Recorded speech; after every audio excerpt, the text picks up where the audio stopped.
Hello दोस्तों, welcome to sleepy classes. दोस्तों, जैसा कि आपको पता है हमने एक नई सीरीज स्टार्ट की है जहां पे हम एनसीईआरटी से रिलेटेड इंपॉर्टेंट टॉपिक को डिस्कस करते हैं कि कौन से टॉपिक जो न्यूज़ में भी हैं और एनसीईआरटी के अंदर भी हैं। कई बार क्या होता है कि सिंपल एनसीईआरटी से क्वेश्चन आ गया, वो अपना मिस हो जाता है, तो वो ना हो इसीलिए क्विक सेशन ये एक रहेगा। यहाँ पे एनसीईआरटी के कंसेप्ट जो आज हमने पिक किए वो है antiseptic and disinfectant. Antiseptic and disinfectant के अंदर क्या फ़र्क है? आपने डेटॉल यूज़ किया होगा, है ना, कोई जख्म हो गया या कुछ हो गया, वहाँ पे डेटॉल यूज़ करते हैं, उसको हम एंटीसेप्टिक कहते हैं। डिसइंफेक्टेंट हम जो है नॉन लिविंग सरफेस के ऊपर यूज़ करते हैं।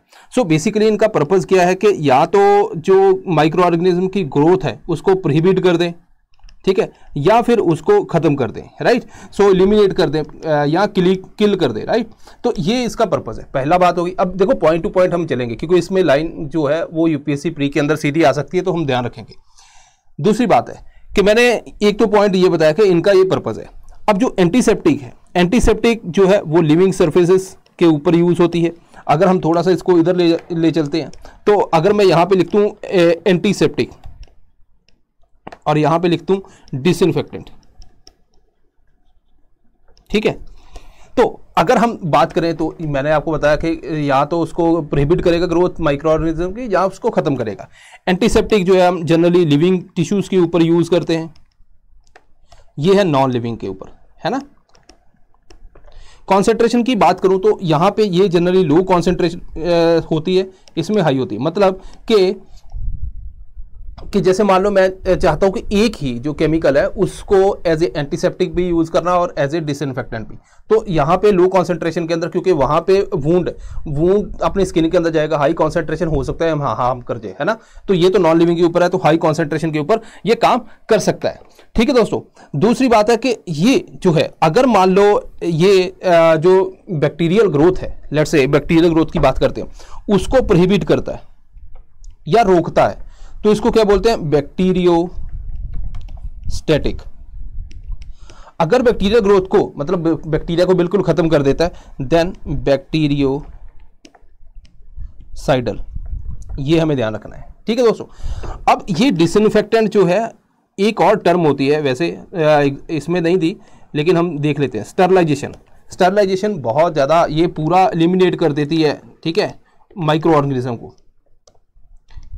ये कहाँ पे यूज़ होती है? आपने देखा होगा, जैसे आप कोई डेंटल प्रोसीजर करवाने जाओ तो उनके पास एक हरा सा कपड़ा होता है, उसके अंदर से जो इंस्ट्रूमेंट निकालते हैं, जो आपके मुंह में जो यूज़ करते हैं, वो बेसिकली स्टरलाइज होते हैं। वहाँ पे क्या है कि वो कंप्लीटली, पहले भी किसी पेशेंट को ट्रीट किया होगा, तो उसके बाद जो है आपको इन्फेक्शन ना जाए, वहाँ पे जो है कंप्लीट एलिमिनेशन होता है, ठीक है जी। अब पढ़ते हैं इसको। एंटीसेप्टिक मैंने आपको ऑलरेडी बता दिया, living tissues, wound, cut, ulcer, है ना, वहाँ पे यूज़ होती है। एग्जाम्पल हमने नोट करनी है प्री के लिए, जैसे फ्यूरासीन है, देन सोफ्रामाइसिन है, ठीक है। इसके अलावा डेटॉल है, डेटॉल जो है क्लोरोजाइलिनॉल एंड टेर्पिनियोल। नाम देखो ऐसे, तो आपको छोटे छोटे आप इसके हिसाब से अपने जो है, अच्छा इसमें कोई क्लोरो जो डेटॉल है उसमें क्लोरो टाइप आएगा, नियोल टाइप आएगा, है ना। तो इस तरह से आप अपनी जो है वो हिसाब से उसको याद कर सकते हैं। इसके अलावा यहाँ पे हमें क्या ध्यान रखना है? Iodine. Iodine is a powerful, तो ये एक इंपॉर्टेंट एग्जांपल होगी, एंटीसेप्टिक है। अब यहाँ पे देखोगे तो अगर मान लो 2 to 3% जो सोल्यूशन है अल्कोहल का यूज करते हैं, उसको टिंक्चर ऑफ आयोडीन बोलते हैं। आइडोफॉर्म, ये भी एक एंटीसेप्टिक है, ठीक है दोस्तों। तो बोरिक एसिड, डाइल्यूट एसिड है जो एंटीसेप्टिक आइज के लिए यूज होता है। तो इंपॉर्टेंट यहाँ पे एग्जांपल्स हैं, हमें नोट करनी है ये, ठीक है। देन डिसइंफेक्टेंट की बात करें तो डिसइंफेक्टेंट क्या है? नॉन लिविंग सरफेस के ऊपर हम यूज करते हैं, मैंने आपको ऑलरेडी बता दिया। 0.2% जो सोल्यूशन है फेनॉल का, उसको हम एंटीसेप्टिक यूज कर सकते हैं। अगर ये 1% है तो देन हम जो है डिसइंफेक्टेंट यूज कर सकते हैं। मैंने आपको बताया सेम जो मटेरियल है उसको हम यूज कर सकते हैं, लो कॉन्सेंट्रेशन के अंदर एंटीसेप्टिक एंड हाई के अंदर डिसइंफेक्टेंट। इसके अलावा हमने एक एक्स्ट्रा टॉपिक किया है, वो है स्टरलाइजेशन। तो ये हमें तीनों के बारे में जो है इंफॉर्मेशन होनी चाहिए। नेक्स्ट टॉपिक क्या है? नेक्स्ट है आर्टिफिशियल स्वीटनर। रिसेंटली WHO ने बोला कि आर्टिफिशियल स्वीटनर इतने मत यूज करो, है ना। तो उन्होंने बोला कि जैसे मान लो कोई डायबिटिक है तो वो क्या करता है? आर्टिफिशियल स्वीटनर यूज करता है, उसकी चक्कर में पता नहीं क्या क्या खा जाता है। तो वो कहते हैं कि लॉन्ग टर्म के अंदर ये आपको और ज्यादा डायबिटिक बनाएगा। तो इसीलिए जो है आपको इसको आर्टिफिशियल स्वीटनर के यूज को कम करना चाहिए। अब यहाँ पे ये तो चलो बात होगी।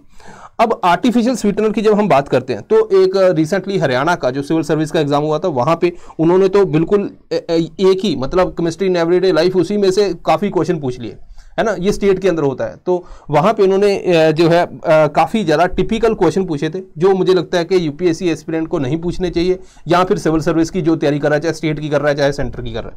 लेकिन जब पता ही नहीं होता है ना, मतलब अचानक से आपने कोई बंदे हायर किए, उनको बोला क्वेश्चन बनाओ, तो वो जो एक पीडीएफ जब डाउनलोड करते हैं ना, तो उसमें से 3-4 बना देते हैं। उनको पता ही नहीं कि भाई सिलेबस वास्ट है, और भी चीजें होती है दुनिया में, ठीक है। बट क्या करें, चलो यूपीएससी ऐसा नहीं करता, यूपीएससी बिल्कुल ही बाहर चला जाता है ना। चलो, तो यहां पे हम बात करते हैं कि नेचुरल स्वीटनर जो है, ठीक है, वो यूज करते हैं, हाई कैलोरी रहती है उसके अंदर, जिसकी वजह से जो है डायबिटिक टाइप 1 टाइप 2 उसके बीच में डिफरेंस जो है ऑलरेडी यूट्यूब पे पड़ा, आप देख लेना। यहां पे जो है इंपॉर्टेंट ऑर्थोसल्फोबेंजामाइड, इसको सैकरिन बोलते हैं। तो ये ऐसे क्वेश्चन पूछे जाते हैं अगर स्टेट में, तो ये आपसे ये नाम ही पूछ लिया जाएगा। First popular artificial sweetening agent है। इसके अलावा कुछ यहां पे बताएं, अगर हम बात करें कि आर्टिफिशियल स्वीटनर लोग यूज क्यों करते हैं, आर्टिफिशियल स्वीटनर को हम लो कैलोरी या फिर 0 कैलोरी हम बोलते हैं, ठीक है। अब ये क्यों बोलते हैं, देखो इनकी कारण है कि इनकी जो स्वीटनेस है ना, वो बहुत ज्यादा होती है, बहुत ज्यादा जो स्वीट होते हैं वो भी हार्म होते हैं हमारे लिए। इनकी स्वीटनेस इतनी होती है तो हम थोड़ी सी क्वांटिटी यूज करते हैं, समझ रहे हो, कि अगर कोई इतनी अमाउंट यूज कर रहे हो, ये इतने स्वीट है कि इतना सी आप यूज करो, बस काम बन गया। तो लो अमाउंट जब यूज करते हैं तो नेचुरली वहां पे लो कैलोरी आपको मिलेगी। दूसरी की अगर हम बात करें तो ये बहुत से ऐसे हैं जो बॉडी के अंदर मेटाबोलाइज नहीं होते, ठीक है। तो मेटाबोलाइज नहीं होते तो ये अनअब्जॉर्ब्ड ही जो है बॉडी से एलिमिनेट हो जाते हैं, तो वहां पे भी है जो कैलोरी आपको नहीं मिलती। तो ये 2 मेजर कारण है इसके कि इसके अंदर कैलोरी क्यों कम है। अब यहां पे देखो एस्पार्टेम है, ठीक है, एलिटेम है, देन सुक्रालोस है। अगर हम यहां पे एक चार्ट है एनसीईआरटी के अंदर आपके दिया हुआ, उसको हम देखें तो यहां पे आप एस्पार्टेम जो है sweetness value in comparison to cane sugar 100 है, 550 है, 600 है, 2000 है, तो इनका ऑर्डर हमें पूछा जा सकता है, ठीक है, एग्जाम के अंदर। ये मत इसको याद करने लग जाना किस किस तरह से जो कार्बन चेन बनी हुई है उसका कोई लेना देना नहीं है, ठीक है दोस्तों। देन नेक्स्ट है सोप की जो अगर हम फॉर्मेशन देखें तो ग्लिसराइल एस्टर, उसको सोडियम हाइड्रोक्साइड से रिएक्ट करते हैं, देन सोडियम स्टीरेट मिलता है, जो अपना जो कॉमन सोप के अंदर एक सॉल्ट है। अब ये जो सोडियम स्टीरेट है, अगर हम सॉल्ट की जो ये देखें कि ये किस तरह से बना है, तो आपको पता है कि इस तरह से इसकी जो चेन है और ये हेड होता है, ठीक है। चलो हेड का कलर कोई चेंज कर देते हैं, ये हेड है, ठीक है दोस्तों। जो हेड है इसका आयनिक होता है and it's a hydrophilic, tail जो है हाइड्रोफोबिक, ठीक है। तो इसको hydrophobic as well as non polar. तो अगर हम देखें तो जो जब हम सोप लगाते हैं किसी कपड़े को धोने के लिए, ठीक है, तो वहां पे होता क्या है, हाइड्रोफिलिक है, मतलब ये वाटर के साथ अटैच होगा, ये वाटर को हीट करेगा, ठीक है। तो अगर मान लो ये डर्ट है, ये डर्ट है और ये इस तरह से कुछ जो है इसकी जो शेप बन जाती है,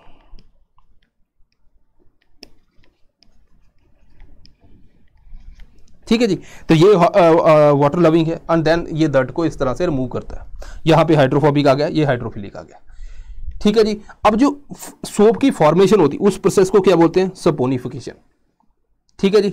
देन टाइप ऑफ सोप, ये भी क्वेश्चन जो है देखो एग्जाम के अंदर आर्टिफिशियल स्वीटनर पे हरियाणा ने सिविल सर्विस में पूछा, उसी एग्जाम में एक क्वेश्चन सोप के ऊपर, तो मतलब एक ही चैप्टर से इतने क्वेश्चन क्यों बनाते हो भाई, ठीक है। ओके, तो हमें क्या याद रखना है इसके अंदर, टॉयलेट सोप, ठीक है, by using better grade of fats and oil इसके अंदर यूज होते हैं।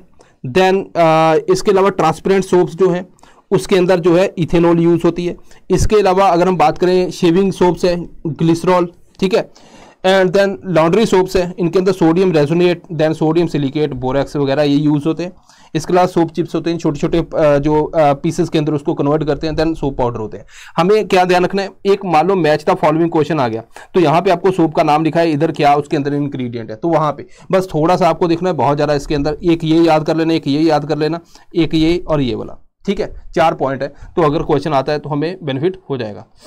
Okay, then why do soaps not work in hard water. Hard water के अंदर जो है, hard water basically calcium and magnesium ion होते हैं, तो जब हम सोप, ये सोप है अपना, इसको, ये हार्ड वाटर का पार्ट है, ठीक है, इसको हम यूज करते हैं तो ये क्या करता है, इनसॉल्युबल, एक जो गमी सा जो क्लोथ्स के साथ चिपक जाता है या प्रेसिपिटेट हो जाता है, ऐसा जो है कॉम्बिनेशन बना देता है, जिसको बोलते हैं कैल्शियम स्टीरेट सोप, ठीक है दोस्तों। तो ये कैल्शियम जो है इसके साथ अटैच हो जाता है और ये बाद में जो है हिंड्रेंस करता है, इतना ज़्यादा वहाँ पे जो फ्रॉथ वगैरह नहीं फॉर्मेशन होती।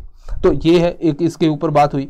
देन क्रोजन के ऊपर एक ना कई बार क्या होता है, ज़्यादातर हम स्टेट के अंदर ये एग्जाम के अंदर देखते हैं, बट यूपीएससी में पहले पूछे जाते थे ऐसे, अभी रिसेंट टाइम के अंदर ऐसे क्वेश्चन नहीं पूछे जाते। लेकिन यहाँ पे देखते हैं, सिल्वर जो आर्टिकल है ना, जैसे क्रोजन होता है, हमने आयरन का सुना कि रस्ट आ गई, ब्राउनिश कलर उसके ऊपर आ गया, लेकिन सिल्वर के अंदर जो है ब्लैक हो जाती है, ठीक है, जब एक्सपोज करते हैं एयर को। This is due to because it react with sulphur. तो हमें क्या याद रखना है, सिल्वर जो है, दूसरा इसका ब्लैक रस्ट आती है, देन इसके किससे रिएक्ट होती है, सल्फर से, ठीक है, ये कोट उसके ऊपर बना देती है सिल्वर सल्फाइड की। ये तीन कॉम्बिनेशन हमें पता होनी चाहिए। सिमिलरली कॉपर जो है कार्बन डाइऑक्साइड के साथ जो है रिएक्ट करता है, और ग्रीन कोट, तो copper, carbon dioxide, green. Iron का तो आपको पता है मॉइस्ट एयर के साथ रिएक्ट होता है, एंड देन ये जो है अपना ब्राउनिश कलर प्रोड्यूस करता है, जिसको रस्ट बोलते हैं। तो ये हमें थोड़ा सा ध्यान रखना है तीनों का, ठीक है, okay. Then xylem and phloem की जब बात करते हैं तो देखो ये इंपॉर्टेंट है, यूपीएससी के अंदर एक बार इसके ऊपर क्वेश्चन आ चुका है। जब हम प्लांट टिश्यू की बात करते हैं तो प्लांट टिश्यू के अंदर जो है दो मेजर जो वेसल सिस्टम है इंपॉर्टेंट है, कि मान लो जैसे हम बात करते हैं लीव्स है, लीव्स के अंदर फूड बन रहा है तो कहाँ जा रहा है, वो नीचे क्या प्लांट को ट्रेवल करता है, या नीचे रूट्स के अंदर आप पानी देते हो तो पानी ऊपर ट्रेवल करता है, कौन करवाता है ये, है ना। तो अगर हम देखें तो एक जाइलम है, जाइलम वेसल का सिस्टम, इनका काम क्या है, ये बेसिकली मिनरल, ठीक है, मिनरल एंड वाटर इनको वर्टिकली ट्रांसपोर्ट करते हैं। जो फ्लोएम है, फ्लोएम क्या करता है, बेसिकली फूड को ट्रांसपोर्ट करता है, ठीक है, लीव से, क्योंकि उधर खाना बना, फोटोसिंथेसिस हुई, उसको बाकी पार्ट के अंदर लेके जाना। ये अप डाउन बोथ वे होता है, ठीक है, इसको बाई डायरेक्शनल होता है, ये क्या होता है, यूनी डायरेक्शनल होता है, ठीक है दोस्तों। तो अगर हम देखें तो साइज की बात करें तो ये स्मॉल होता है, इसका साइज जो है वो इसके कंपैरिजन लार्जर होता है, ठीक है। देन यहां पे अगर हम बात करें कि इस स्ट्रक्चर को देखो तो जाइलम क्या है, वो इसके अंदर है और फ्लोएम जो है आउटर साइड होता है। तो ये बेसिकली इनर साइड होता है, ये आउटर साइड होता है। तो ये हैं कुछ पॉइंट जो हमें पता होने चाहिए। तो इसके अलावा और अगर हमें क्या करना है वो है रैपिड रिवीजन। तो आपको पता है कि रैपिड रिवीजन जो कोर्स है हमारा वो काफ़ी ज़्यादा फेमस हो चुका है। हमने सोचा नहीं था, जब लास्ट टाइम पे हमने इसको लेके आए थे उसके बाद अब 1 हुआ, देन और डिमांड आती गई, है ना, बच्चे बहुत से ज्वाइन करना चाहते थे, पहले में कर नहीं पाए, अब सेकंड आ गया। तो सेकंड जो है ऑलरेडी 10 मई से जो है स्टार्ट हो चुका है ये भी, ठीक है दोस्तों। इसके अंदर value addition material subject wise MCQ, मतलब आपने टॉपिक पढ़ा वहाँ पे उसके एमसीक्यू आपको मिलेंगे, 6 FLT मिलेंगे, CSET GS, और अगर आप अलग अलग कोर्स लेना चाहते हो वो भी ले सकते हो। इतना हमने पढ़ा, इतने टॉपिक है ना, ऐसे तो बहुत से टॉपिक है, लेकिन टाइम के हिसाब से क्या सबसे इंपॉर्टेंट है, देन उसके बाद और टॉपिक कौन कौन से हैं, इस तरह से हम चलेंगे, ठीक है। आई होप कि आपको ये इतना समझ आया होगा। सो दिस इज ऑल, मिलते हैं next time. Thank you very much.